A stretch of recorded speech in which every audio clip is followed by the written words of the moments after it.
Hello, everybody. Welcome to Opera House Art's weekly storytelling program, Coffee on the Couch. I'm Joshua McCary, Director of Education. I'm joined by Per Jansen, Producing Executive Director, and Director of Operations, Pam Ghetto. And as you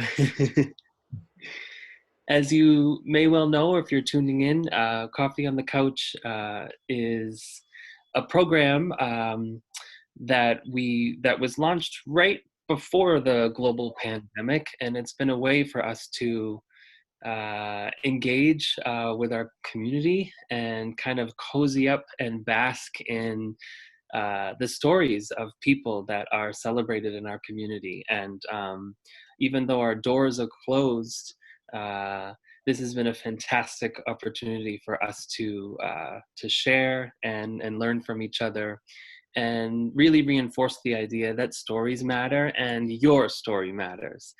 And today we are really excited that Jill Larrabee is with us. Jill Larrabee is the director and librarian at the Stonington Public Library for the past year and some change. Yeah, I've lost the whole concept of time, but about a year. So welcome Jill Larrabee to Coffee on the Couch this week. Thank you. I'm excited. So Pam, we'll start the questioning with you. Great. Hi, Jill. How you doing? I'm good, Pam. How are you? I'm good, thanks. So I would like you to tell us a little bit about yourself. I know that you are an islander. You grew up on the island, and I just wanted you to talk a little bit about yourself growing up here and your life and your family, and if you could do that. Okay. I'm not really used to talking about myself, so that's what's so fun about this, but I did grow up here in Stonington. I grew up in Green Head, and one of my favorite stories is that my children are the fourth generation to grow up in our neighborhood that we live in, because my parents lived in the house that we live in now, and then my grandparents raised my mother there, and they grew up there. So that's really one of my favorite stories about myself. So I'm like really local to Stonington. And I'm married, and we have 3 kids, 14, 12, and 8, and that's really fun ages and really different ages. And as Joshua said, I've been the director here at the library for over a year now, and that's been fun for us too, as a family and for myself. Okay, yeah. Thanks. Jill, I'm wondering what some of your earliest memories of libraries are as a kid. So unfortunately, I don't have many memories of going to a library. My parents never took us to the library. I had an aunt who visited from out of town once, and she brought us here to this library, and we took out a ton of books, and they were never returned. And so my mom was embarrassed to bring us back. I remember one of them was a dinosaur book, and I mean, she would get late notices for like 10 years afterward. But I started creating memories with my children coming to the library when my oldest was probably about 5. I started going to Blue Hill with my friends, and we would trickle in here now and then. So. And they just loved it. They loved the idea that you could take as many books as you want, and I enjoyed reading, so I liked grabbing as many as I could when I went with them. So.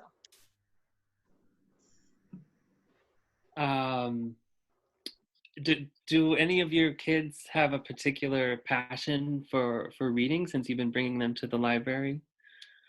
So my oldest definitely has had a passion for reading.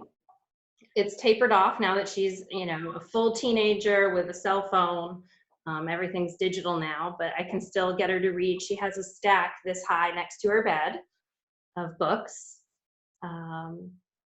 The other two, not so much, but that's sort of what I tell people when I come into the library, when they come to the library is, you know, it's all about personality. Some kids can sit quietly and read and do puzzles, and some kids, you can't even turn a page and they're pulling at the books or tossing the books, but it doesn't matter as long as you're reading to them, it's sinking in. And so I just try to read to the other two, and maybe when they're adults, they'll develop a love for reading.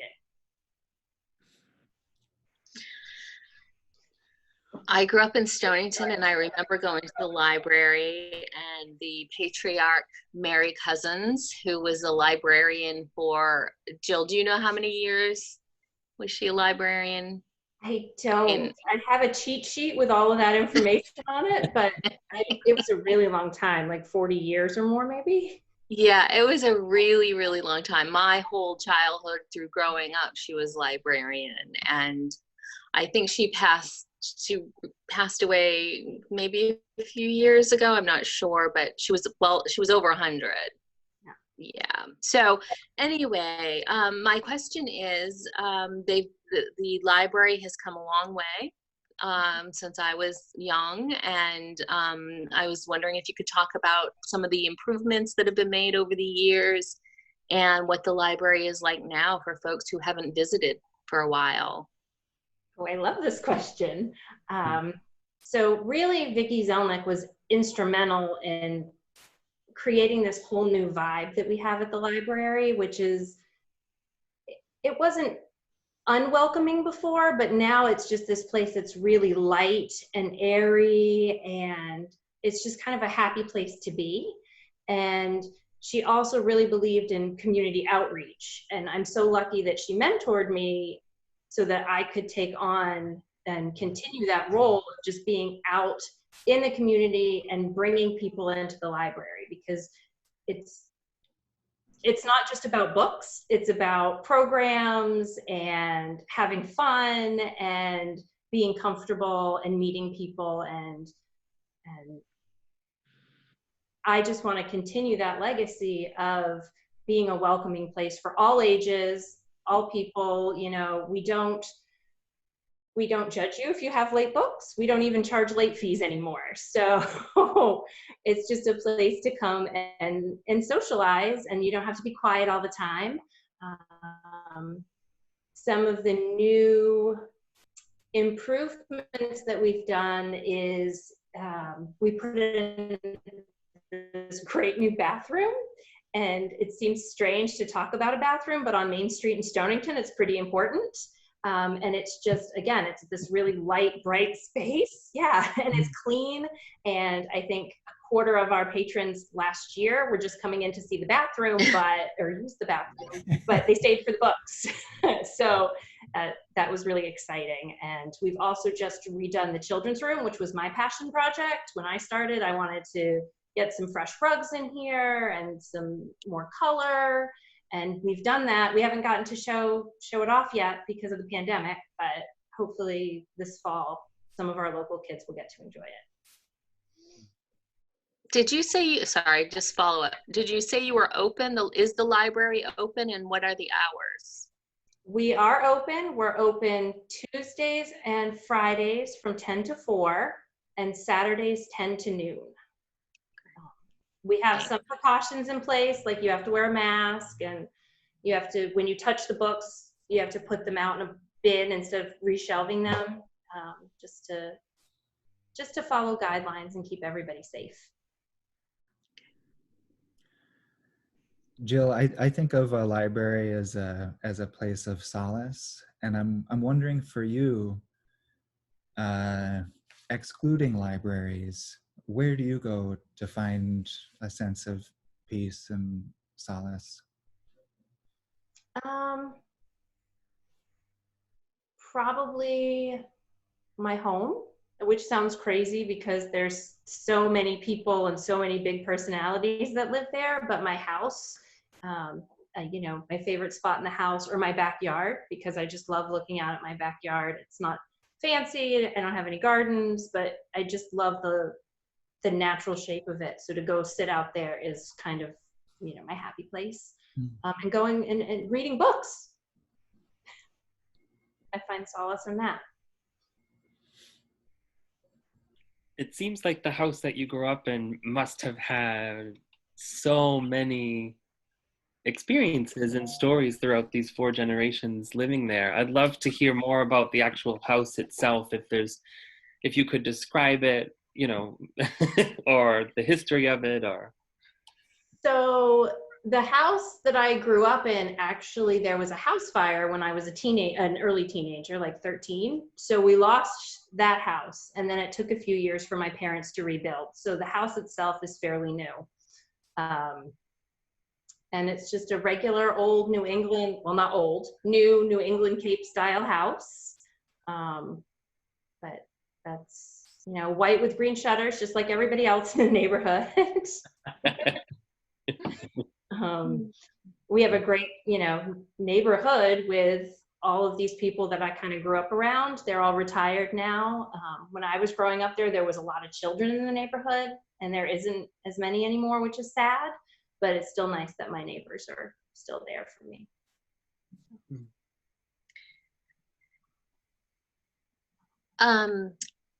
As a librarian, I would, this might be a difficult question for you, but do you have a favorite book or a couple different favorite books, and what are they and why?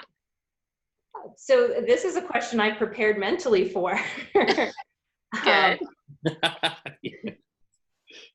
So I did not like reading when I was growing up. And I know, shocking, right? A librarian that didn't like to read. Until I was a teenager, and one of my friends gave me a copy of a book called The Flowers in the Attic by V.C. Andrews. And it's sort of like a teenage trashy romance novel. I mean, it had everything in it. And from that moment on, I was hooked on reading. I read the whole series. So that's probably one of my favorite books. I'm not sure if the writing still holds up today, if it was really highbrow reading, but it is one of my favorites because it inspired me to love books. And then, but I have a favorite genre, which is biographies. Mm-hmm. Yeah, I love reading biographies. I don't really care who they're about. I just want to know what's behind people, their outside appearance. I want to know what's on the inside, and people's stories are just as interesting as fiction a lot of the time. So I like to read them, but I always take them with a grain of salt because it could be true. It might not be true, but they say it is, so. Great.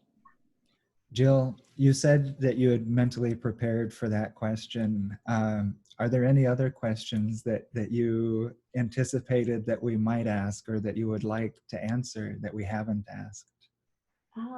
No, that was the only one. I figured I should make it a really good answer. Sorry.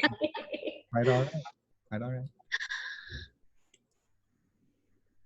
So it sounds like this past year has been a year of lots of change for you in terms of this new job and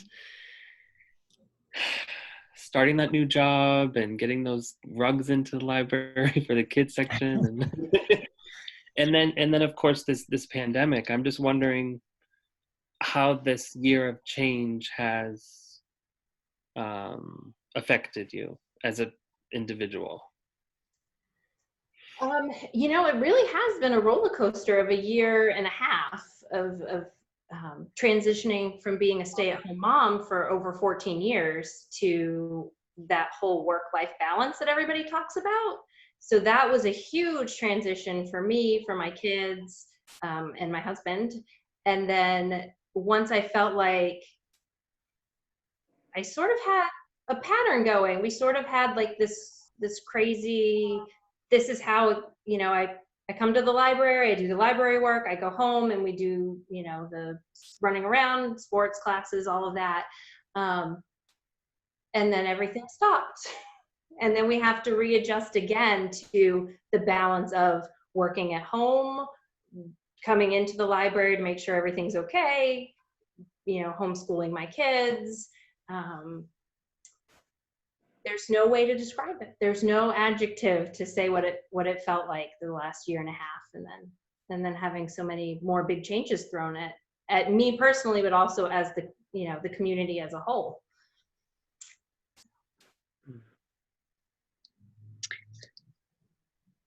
What is a favorite childhood memory? Oh, favorite childhood memory. That's a really tough one. I have so many good memories. So many like there are slightly traumatic memories that everybody has from childhood. But I guess my favorite memory is playing with the neighborhood kids at night.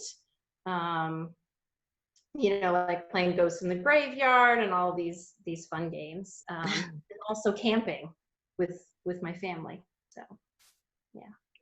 Same for me, Jill. That's one of my favorite memories as well. I think most islanders, you know, in the summertime went camping out on the islands with their family, and it just, that's such a priceless gift to be able to do that. So, and do you do it now with you? Do you go out and camp on the islands at all? We don't. Somewhere between, you know, growing up and having kids of my own, it just seemed like it became a lot of work. And I look back at my mom and I think, how did she do it? How did she pack food for, you know, a family of 5, and then all the other people that might be out there camping with us, and we would all share the food and bedding, and it just seems like a lot of work. And I feel bad that my kids don't have those memories, but still it seems like a lot of work. Yeah. We're at 5 minutes left. Jill, is there a place in the world that is where you visited before, where you want to go back, and why?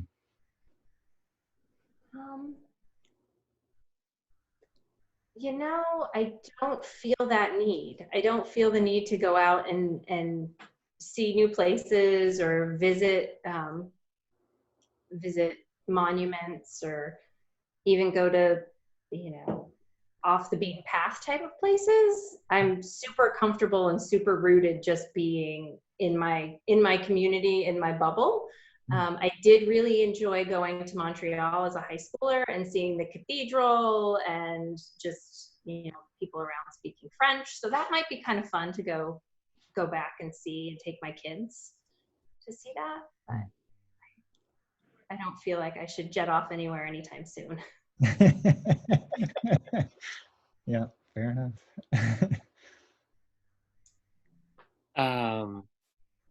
Can you tell us the premise of Flowers in the Attic?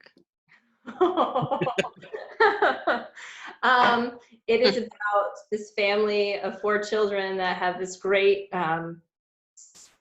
idyllic upbringing, and then their father dies, and they're taken by their mother to live at their grandmother's house, but they have to be locked in an attic because it turns out that the parents were either brother and sister or cousins. Can't remember. So, yeah.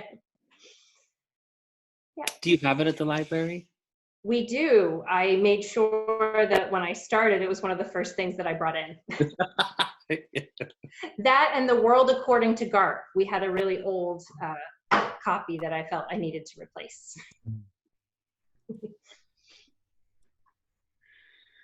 Oh, is that me? Yes.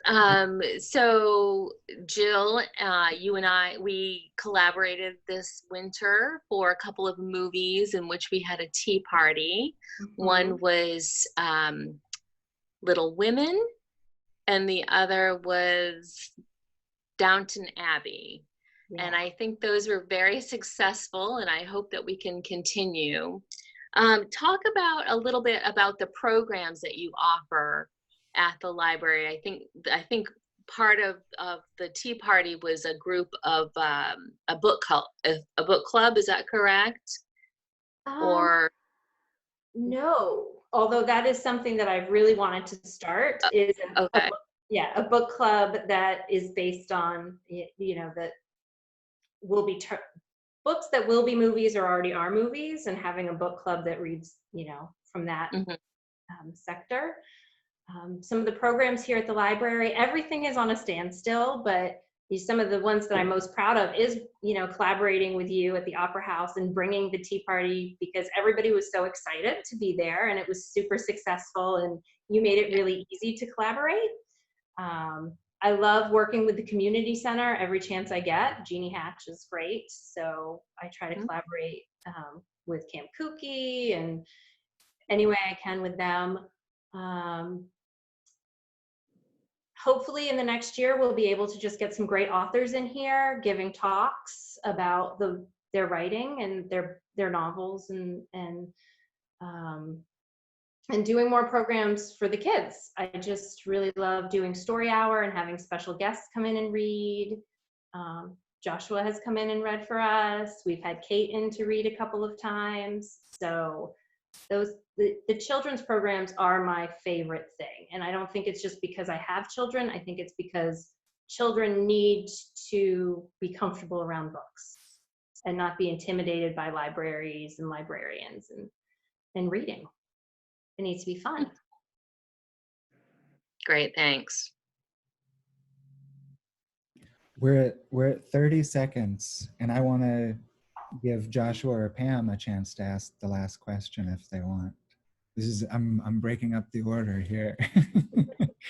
Does anyone have a good last question? Joshua? What? You always have fun questions.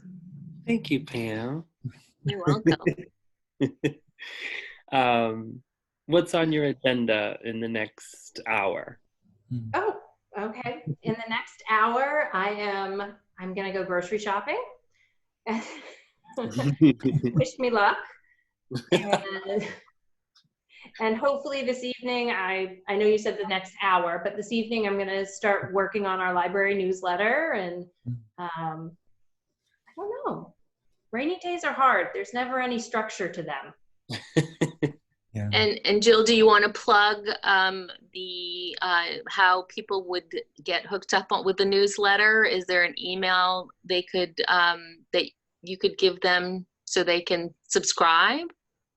Is it on the website? It's still in development. If they just come to our website, they'll be able to find a link, I believe, to subscribe. So stoningtonlibrary.org or Facebook. Yeah. Great. Thank you. Thank you, Jill. Thanks.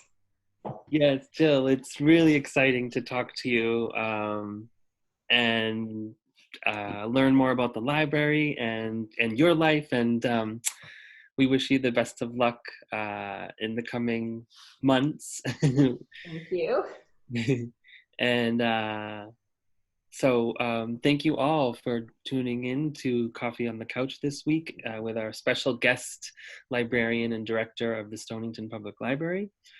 The mission of the Stonington Public Library strives to inspire, enlighten, and enrich all members of its community by providing excellent services and facilities that connect them to books, information, and ideas needed for work, recreation, and education.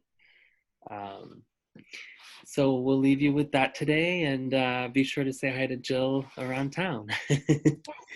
Yeah. Have a great day. Thank you so much. This was fun. Thank you. Bye-bye. Bye.